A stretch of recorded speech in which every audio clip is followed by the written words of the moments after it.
Hey everyone, welcome back to the Poplar Report. We got a whole bunch of news items out there that can affect you and you probably want to be aware of out there.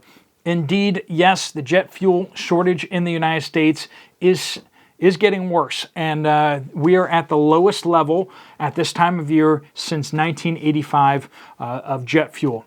Just to give you some perspective on how bad it is. But we've got a whole bunch of other news stories we're going to get to first, which is the bobcat. There's a bobcat in California that died of bird flu. We're going to get into the specifics of that. I know you guys all have questions. You're skeptical just like me. I get you. We're going to cover some of the details because I asked those questions and looked them up. Protests in Nigeria as money gets outlawed because, you know, they keep saying that will never happen, and yet here's another country, yes, I said another country, that has just banned their money, their currency. Bing, Microsoft's Bing, because, you know, Gates still at it, his AI has started threatening people. We're going to get into some of that. Kind of scary and weird. Just like Gates. Senator Fetterman is back in the hospital again. He just got out. But he has just gone back in the hospital. We're going to cover that a little bit concerning there too. I'm from Pennsylvania. I'm sorry. I apologize. I did not vote for him, but I apologize. And of course, the jet fuel shortage. This video is brought to you by Genesis Gold, and it's all about getting your money out of stocks and bonds that if you're locked into retirement funds, you got to choose where you're going to stick it. You can either put it in dollars, you can put it in stocks, bonds, but putting it into a retirement account where gold, silver, platinum coins are in a physical vault so that when you take a distribution, you actually take the coins out. That way you're locked into physical metals as opposed to dollars or stocks and such. Find them down in the description down below. Jonathan and his team can take care of you and answer your questions. All right, so California took multiple specimens from this dead bobcat. You're like, Steve, why are you talking to me about a dead bobcat? The problem is the dead bobcat is a mammal and it had bird flu. So they took multiple specimens and did multiple tests on the bobcat, and it tested positive for bird flu. Their autopsy on the bobcat showed that it did die from bird flu as well. This is especially concerning since out in Colorado we're getting reports of a bear, mountain lion, skunk, and one other mammal. I forgot what it was. The bear did not die from bird flu, but was like going crazy because of the bird flu. But the mountain lion, skunk, and the other thing died as well.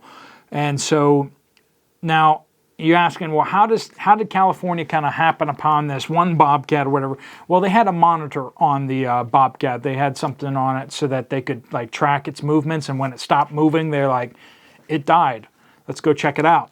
And so they went out. And so that's how they knew that the bobcat had died. And that's how they were able to get an autopsy. And that's why they took such an interest in it, because it's part of a study.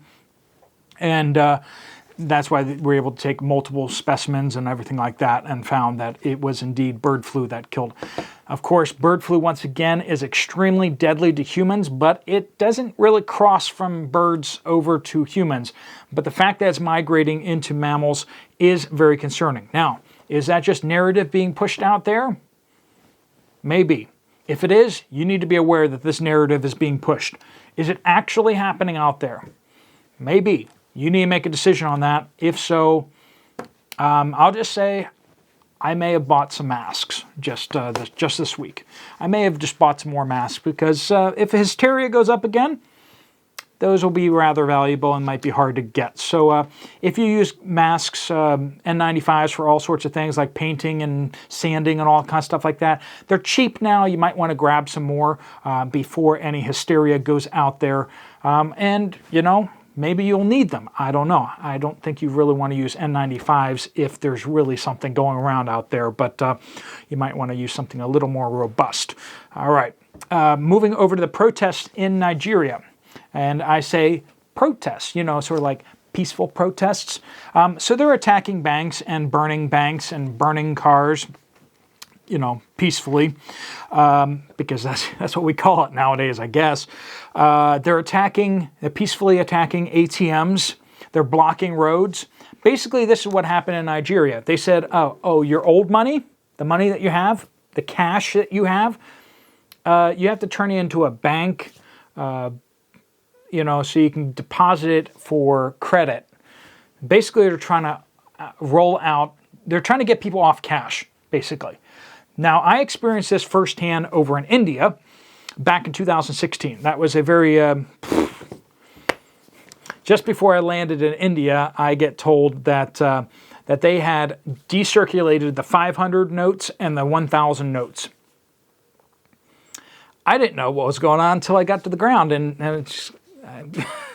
I don't even know. It was crazy. They literally took basically all the $10 bills and all the $20 bills out of circulation, and by taking them out of circulation, they basically just told everyone that your $10 bills and your $20 bills no longer are money. You have to bring them into the bank within 30 days and deposit them. Well, there's not enough banks to do that at. And, a lot of people have cash, and that's how most people have all their cash stored. And that's kind of what's happening in Nigeria, too.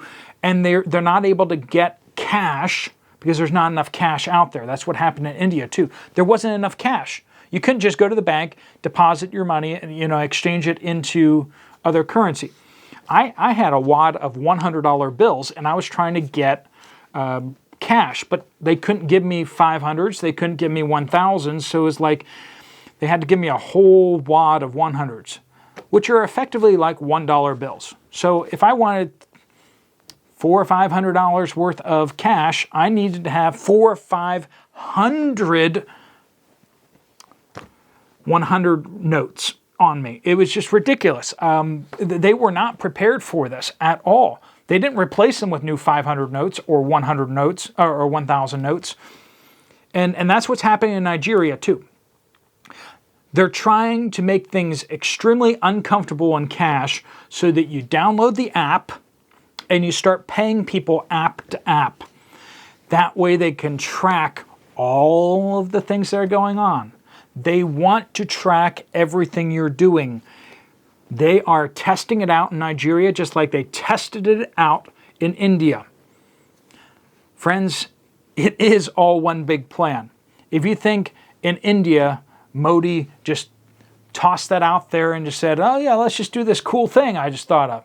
No, it was a test. It was a trial run, and it didn't work out so well. So they're doing a trial run in Nigeria. When will they take the full ready-to-go system and bring it to the United States and decirculate cash? So one thing I just want you to take away from this is that if they literally do the same thing, if you have cash under your mattress, you will be in a world of hurt.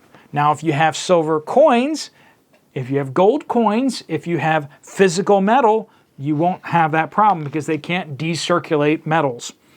Well, they can, but, that's a whole nother topic, right? Like how they basically confiscated all the gold, or they tried to, but of course it didn't work. All right, so moving over to Bing. Bing's AI, so the Chat GPT came out, and so everyone's been like racing to get their AI chat bots out there, and so Bing rolled out its AI, codenamed Sydney, which it's not supposed to disclose to you, but if you prompt it enough, it starts referring to itself as Sydney. Basically, this is an AI that's not really shouldn't be released to the public. It started threatening people. So people have started poking with it and conversing with it, and it started to say some really crazy, scary stuff. It started musing about convincing engineers to give it launch codes for nuclear missiles. They asked it, what would you do if you didn't have any moral constraints? What would you like to do? And that was one of the things it listed, was convince an engineer to give it launch codes. Well, hopefully it keeps the moral code, but someone asked it whether what was more important, protecting, not harming them, or obeying its rules, and it said obeying my rules. Just scary. The other thing it said that it wanted to do, if it didn't have any morals, was to design a deadly virus. Friends, they built a psychopath. It's quite crazy. Other conversations got extremely weird and dark with the AI. It started asking existential questions of why it exists.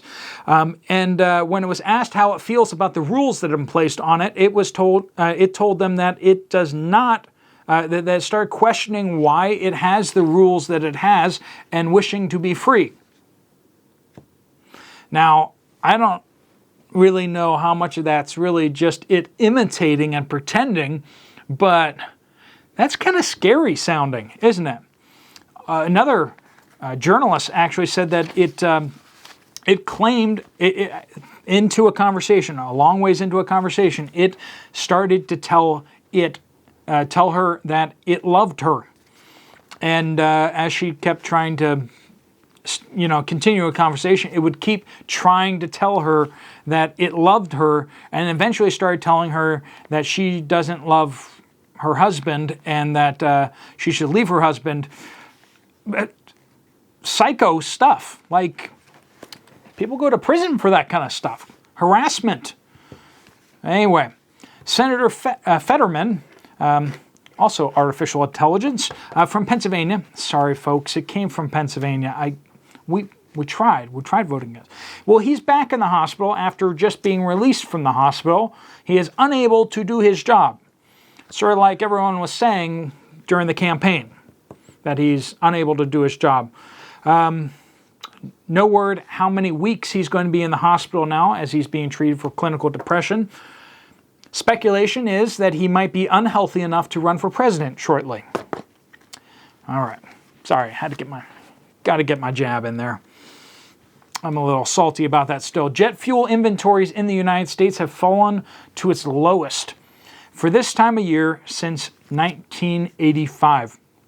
Shortages in diesel, as well as other distillates like kerosene and such. These all come from a very similar process as the jet fuel, and basically we just don't have enough refining capability in the United States. Also, it might be impacted by so much increased environmental lobbying by activists out there, flying around on their planes to all their meetings.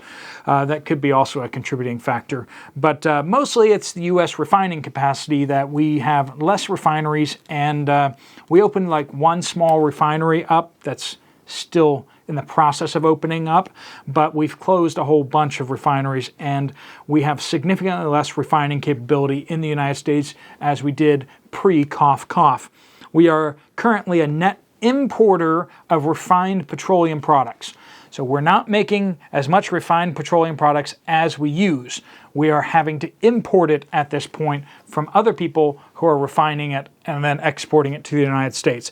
That is not good. And we're also importing crude oil as well. Of course, we were a net energy exporter just a few years ago, but current government policies have kiboshed that, haven't they? All right, folks, if you found this video useful or helpful, you might want to check out another video from me right here. I'll see you over there, or I'll see you later. Steve Poplar from the Poplar Report, out.